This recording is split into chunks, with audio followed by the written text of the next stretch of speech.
Hello and welcome to my channel, intended as an introduction to my book Debugging Shakespeare, which examines a lot of new evidence for who the bard really was and where he was really born. In this video we're going to look at 7 aliases of the bard centred on the salt town of Nantwich, Cheshire. We will then look at how the bard appears to have embedded details about one particular alias, Thomas Paget.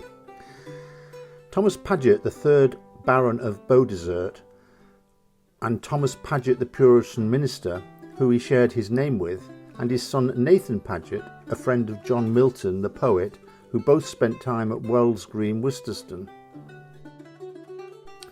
The other aliases were Roger Wilbraham of Dorfold Hall, who was heavily into the salt trade, John Gerard, the botanist, who allegedly went to work for William Cecil as his head gardener in London, Sir Ranulph Crewe of Crewe Hall, who was the bard's final alias and is interred in St Bertoline's Church at Bartomley, Cheshire. Number 5, Julian's Herring, who preached at Rembury Church, Nantwich, and went to form part of the Dutch Reformed Church at Amsterdam. Number 6, Geoffrey Whitney, the emblemist who inspired the bard with his epigrams in the book A Choice of Emblems, and came from Cool Pilot, a salt-producing area just south of Nantwich. Number 7, Sir Thomas Smith of Hatherton, Nantwich, who, like Sir Ranulph Crewe, was also MP for Saltash, as was the MP William Page, who was associated with John Stubbs, who was under-bailiff and MP for Great Yarmouth, where Sir Ranulph Crewe was the recorder. Surprisingly, if we now plug some of these names associated with Baron Thomas Paget of Caius College into the open-source Shakespeare.org website, we get a surprisingly large number of matches on syllables and partial words. In fact, as many as 24 matches within one line 2430 spoken by Fenton in the Merry Wives of Windsor, Act 4, Scene 6.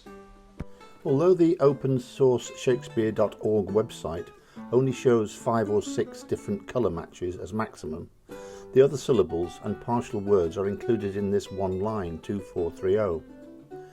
The significant items identified are Welds Green, Wistaston, the residence of Thomas Paget and the name of the village, Nantwich or Nantwich, the nearest town, Great, alluding to the Great Fire of Nantwich, Bear, alluding also to the Fire of Nantwich, Priest, the occupation of Thomas Paget, the minister, Baron, the title of Thomas Paget of Beaudesert, the alternative Thomas Paget, Caius, the college the Baron attended, Anne Hathaway, the name of Shakespeare's supposed wife, Will, allegedly the will of William Shakespeare, Hand, alluding to the second best bed, and Bed, alluding to the bed in the will. There now follows a short section from The Merry Wives of Windsor by the Texas Shakespeare Festival in 2012. And I will at least keep your counsel.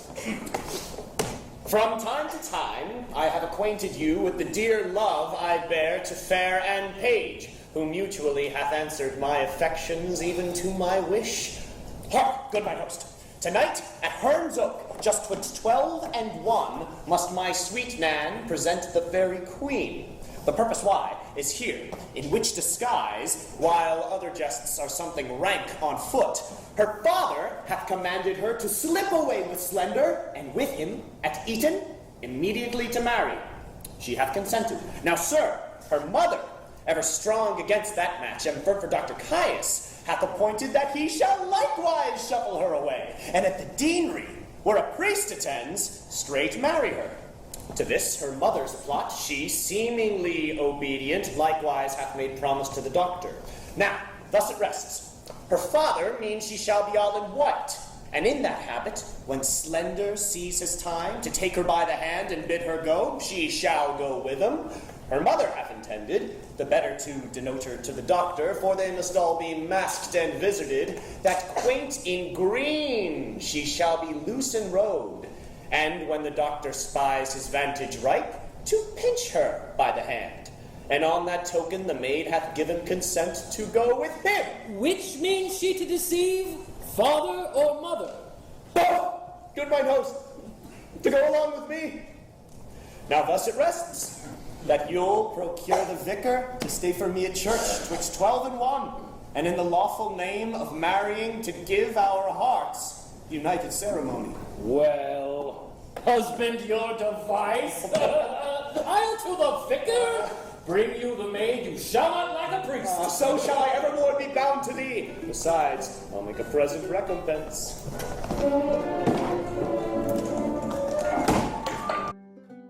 Thank you for watching. There will be many more videos like this in the near future. The only way to get a full appreciation of who the bard really was is to buy my book. It is available only on Shopify. Please scan the QR code shown with your mobile and you will have a direct link to Shopify.